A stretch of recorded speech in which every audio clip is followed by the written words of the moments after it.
I bet if I was in this boot camp, my name would probably be Private Dumbass. I mean, after all, it is kind of fitting.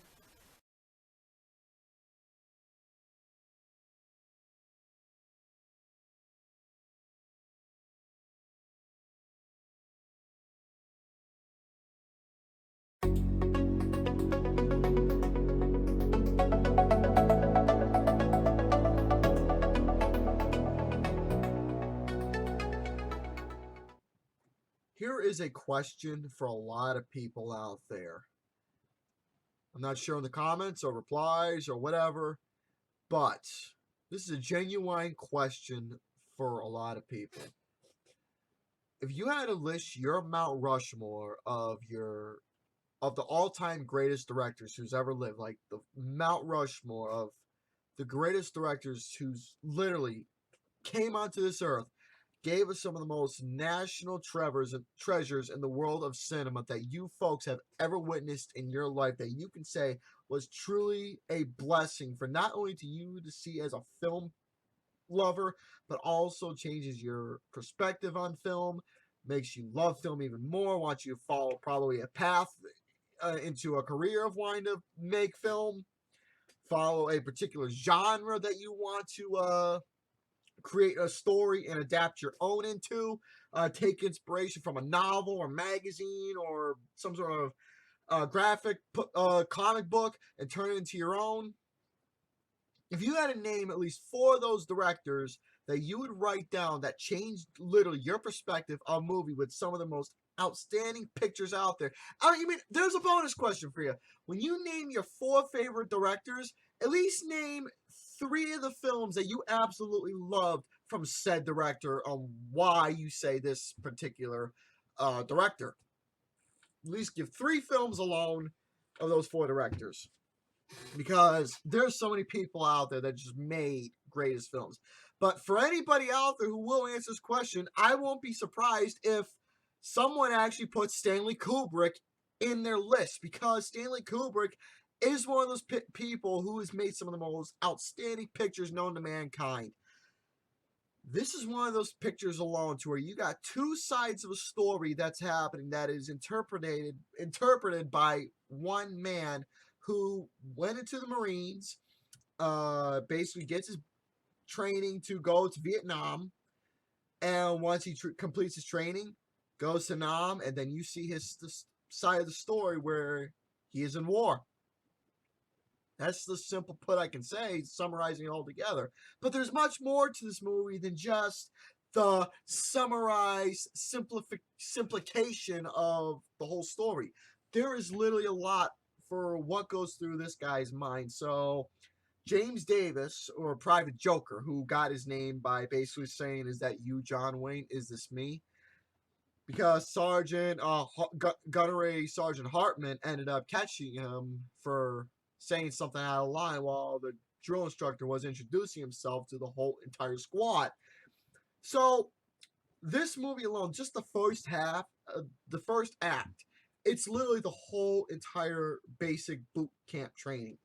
You got Private Joker, who is, like I said, the main guy that you were listening to. He ends up being buddies with Private Cowboy.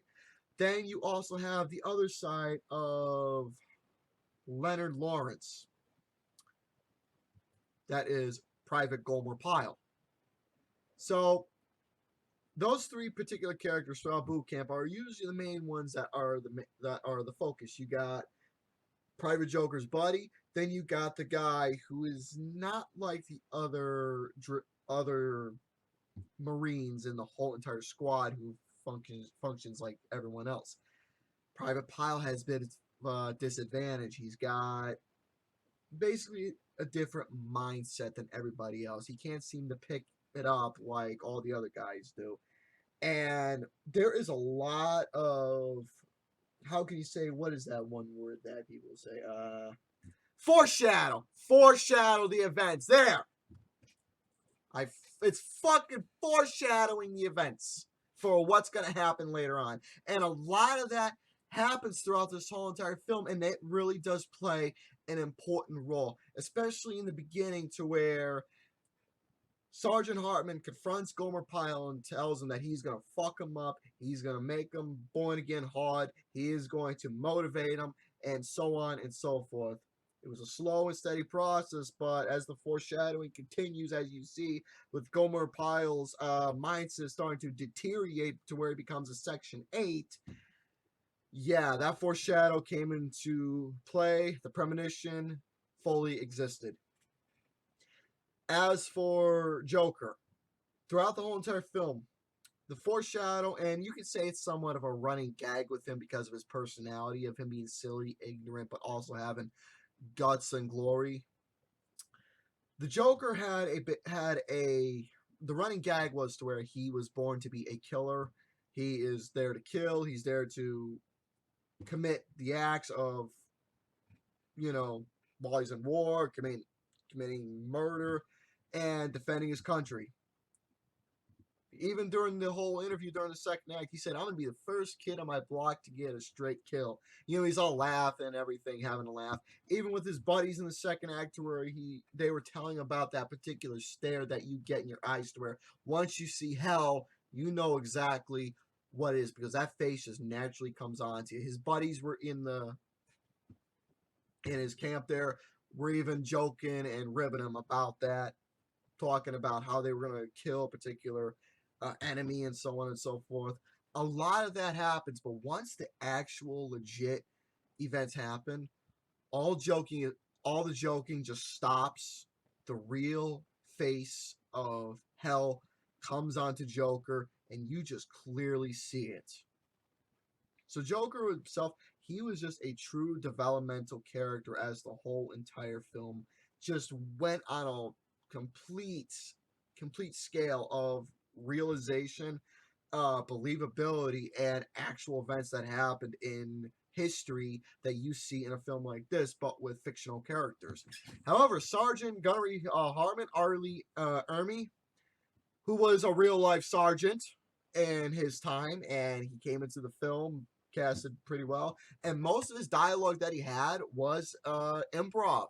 A good portion of it was improv. And when people think of Full Metal Jacket, most of the time they just think of this first act, and that's technically it. No mentions of the second one whatsoever. But the first act is the film that almost anybody talks about. And however, when you watch clips or talk about certain scenes throughout this film, this is a film that you can say that just stays with you and that you can still talk about. That's how memorable it is, because with a lot of the scenes that happen, especially with the interactions that Private Joker has with Cowboy or with Gomer Pyle, you really see the study with how two characters are interacting with one another, how one is trying to help the other, keeping his cool, calm, collection. Shit that can happen in the army, shit that can't. How the training process goes and everything to prepare for such a war like this. Uh, the training exercises, the jogging, learning how to fight the firearms and all that. Lots of stuff. How getting ready to be in your bunks, getting up early around like 4 or 5 o'clock in the morning, get prepared, inspection, all that stuff. That is the stuff that you clearly see when it comes to anything in the Army that you are willing to prepare when it comes to the basic training. However, with a lot of these events that happen, it's just something else. Because seeing how Private Pyle, along with how he was able to just deteriorate so, how can you say, in a somber manner? Okay, somber manner. I don't know. But with how Private Pyle was just become a Section 8 as the whole film progressed, it was just, god damn. You can tell that he was just being hard on him. He was just really wanting to get under Pyle's skin to just make him tough and go at it.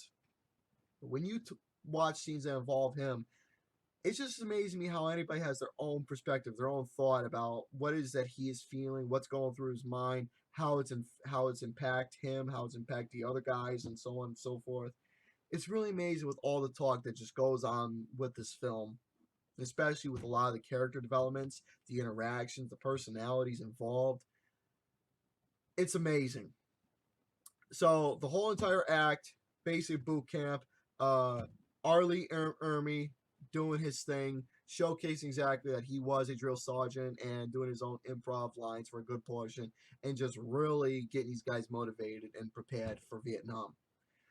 Now, in the second film, which is something that a lot of people don't necessarily talk about within the second act, which is the actual war itself. Now, Stanley Kubrick, this guy had the fucking balls to be one of those originators to give the term stereotype a definition with a nationality. And goddamn,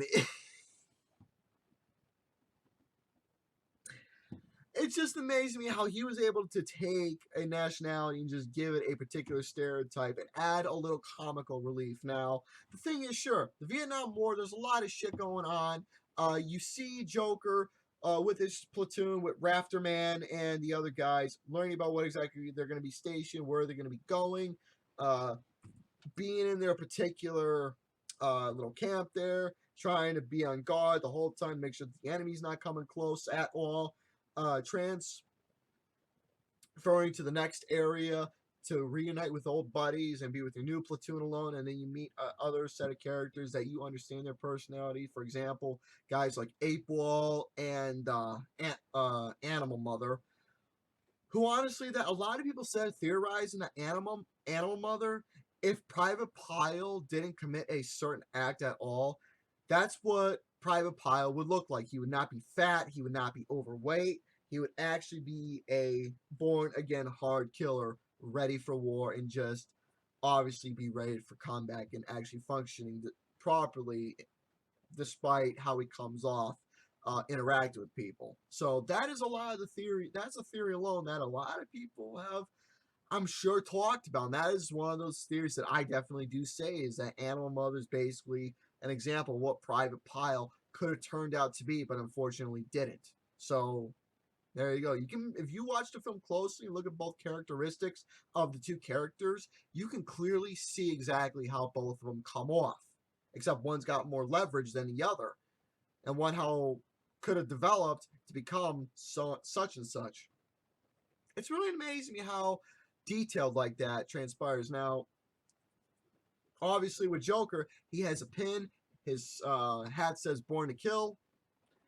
Obviously, he was asked a question about exactly duality of man. No really specific was talking about. However, if you do the research and understand exactly what he was saying, there is a whole big symbolism that he is a guy to where, sure, he's silly, he's ignorant, and he believes in peace and wants calm nature for everybody. However, though, he's in a situation right now to where he has to defend himself, has to defend his country, because it's not only what he's in there to do, but it's his obligation to be in this war and commit the duties that he is doing for his country. But at the same time, he doesn't believe on wanting to do these acts because he wants everybody to get along and be at peace and harmony. So that is honestly my thought on the duality of man of what he was explaining in the film. So I'm sure a lot of people have their own interpretation and their thoughts about what exactly duality of man means. But I'm sure folks are going to agree with me or have their own thought. But you may never know. It's amazing to me how a lot of folks have their own different perspectives with what exactly that symbolism that Joker has with the peace button and the Born to Kill, how that's combined together with duality and man. It's just something. It really is incredible stuff how Stanley Kubrick was so genius enough to take details like that and throw it into a film like this and just really give you all a perspective and understanding with things. So you got some symbolism and a lot of stuff to really give you some interesting knowledge and thinking thoughts when you're like going to bed, sleeping at night, you're trying to understand exactly when the film you saw what exactly this really means. So you got the interaction with the troops, how they got their comical moments, how they got their serious moments with how they're taking orders and moving out to make sure that they are all safe, working together and to defeat the enemy.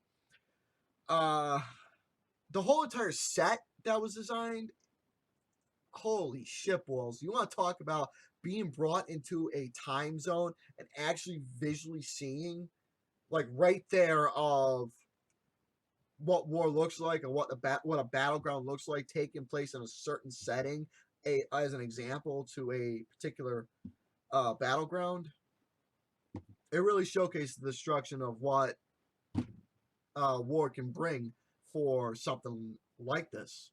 So, with that, towards the end of the film, as it progresses, you understand that there is a main target that the troop platoon is going for, and once they realize exactly who the target was that was killing them, holy shit balls! It's just amazing because the thing is during the film, let's just say Private Joker, he obviously, again, jokingly and ignorantly, like his personality, he talks to one of the guys in the helicopter about how do you feel about killing women, and children. That plays into effect within the film alone and how it changes the perspective of one human being. So, Full Metal Jacket. This film is just it is just something else.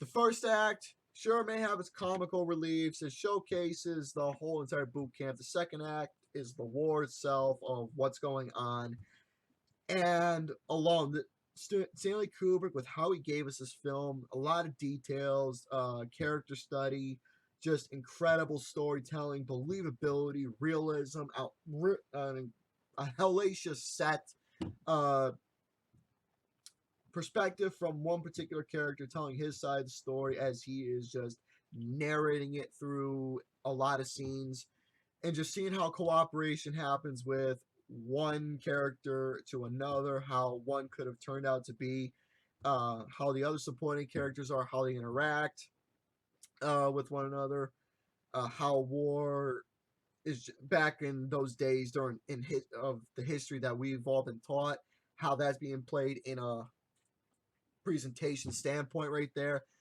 Full Metal Jacket is an incredible film. Now, I know a lot of people are not necessarily a fan of the second act per se, but for me, I think the second act is incredible because it breaks away from the whole jokingly and the comical stuff while still having it in the first few minutes of it, but breaking away from that and going into the much more serious stuff of the story that Joker is telling of what he has gone through. This film is just incredible. And Full Metal Jacket, it's one of my personal favorites. I enjoyed this film a lot. It's one of my favorite Kubrick films, and it is a 5 scale rating of a film for me. So, with that being said, folks, let me know down below your thoughts about Full Metal Jacket. Even let me know your favorite quote that was being said, along with your top 4 Mount Rushmore directors and 3 films that you love from said director. And ciao for now.